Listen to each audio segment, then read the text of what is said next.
Okay, in this segment, we're going to talk about the 4 punches that you've learned, the footwork that you've been using, not to mention there's a kick in there, which I showed you, at least a snap kick.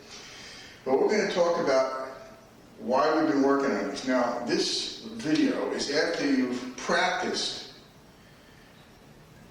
until it becomes a natural muscle memory to be able to do the 3 punches. 1, 2, 3, 4. Okay? Now I'm going to show you how to connect the dots for this. Now we got 4 punches. That's going to become a simple but sophisticated way to attack your opponent. It's not the only way. It's not the only thing I teach. This is what I'm teaching you for self-defense in the street. Okay? Later on, as we go along, this is the foundation that the Grandmaster Capital Block System is built on, which can be used and implemented into this or any other art, actually, or any other fighting technique that you have. This, for the novice, for the intermediate guy, this should be, hopefully, an enlightenment moment for you. Again, you have to practice this, the 4 punches, and moving the way you're supposed to move with them. And I say 500 times, I say 5,000 times, I say 50,000 times, however long it takes for you to make it muscle memory. Eventually, what we want to happen with these 4 punches is we want them to become instinctive. So at this point, I want you to show you how you could practice this. You could do this alone, you could do it, you see a lot of guys in the old days used to do what we call shadow boxing. This is fun. You can practice this alone. You can practice this with the full footwork. You can practice it with a shallow footwork. You understand which way to move when you look at your opponent.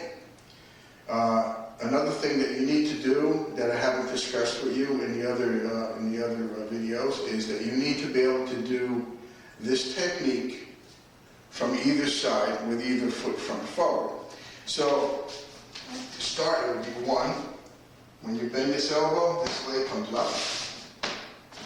2. When you bend this elbow, this leg comes up. 3. When you bend this elbow down, this leg comes up. And then, of course, the 4th one. 1, 2, 3, 4. Now, you're with the right foot forward. And then you do the same thing. You could switch your feet, or you could do the same thing from this side.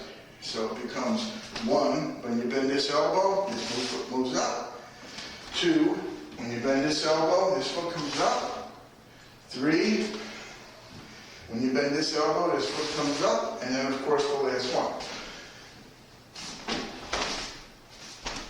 Okay, so it would be to your advantage and would be advantageous to you to be able to do it from either side instinctively.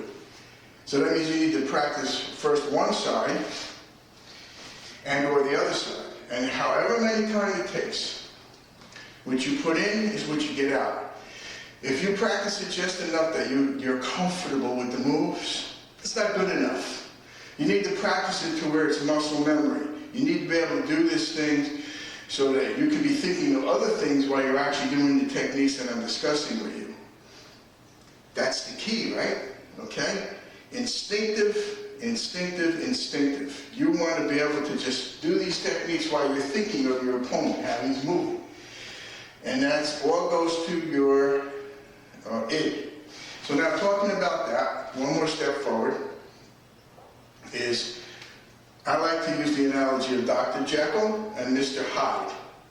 Dr. Jekyll, if you ever seen the movie or read the book, was really a doctor who was experimenting with getting into his inner self, into his inner, what's called a monster self, or his Hulk, the green guy. Excuse me. So what you want to be able to do is you need to decide to either walk away or get Hyde to come out, or your Hulk to come out. And you need to put the mindset that once you start at your opponent, you're going to go through your opponent. You're going to go around your opponent, through your opponent, under your opponent, over your opponent, whatever it takes for you to not get hurt and to put your opponent in a situation where he can't hurt you. Whatever that is. Okay? I like, if you could knock him out, that would be great. You kick him in the groin and he's there sitting on the floor rubbing his gonads, that's great too. As long as you can walk away and he can't come after you or do anything to you or your family. Okay, so now that you understand it, I'm going to show you an example, and I'm going to use one of my students here who's going to come in and give me a little bit of a hand. I'm going to show you in a mock battle how it would work, how you connect the dots with punch 1, punch 2, punch 3, punch 4. Okay? We're going to get into that, and I'm going to show you the footworks is the same. You'll see me using the footwork. You'll see me doing the techniques that I'm trying to explain to you. Hopefully, this will let the little light bulb over your head go off, and you can actually understand what I'm trying to teach you. Later on, we can make this very, very sophisticated, or we can keep it very, very simple, but it'll still be effective either way. In both life and business, knowing when enough is enough. Lao Tzu once said, "He who knows that enough is enough will always have enough." This ancient wisdom highlights the power of simplicity. In search engine optimization, overloading a page with keywords or plugins can ruin performance. Knowing when to stop is crucial. Simplicity ranks better, on Google and in life. Embrace moderation for success.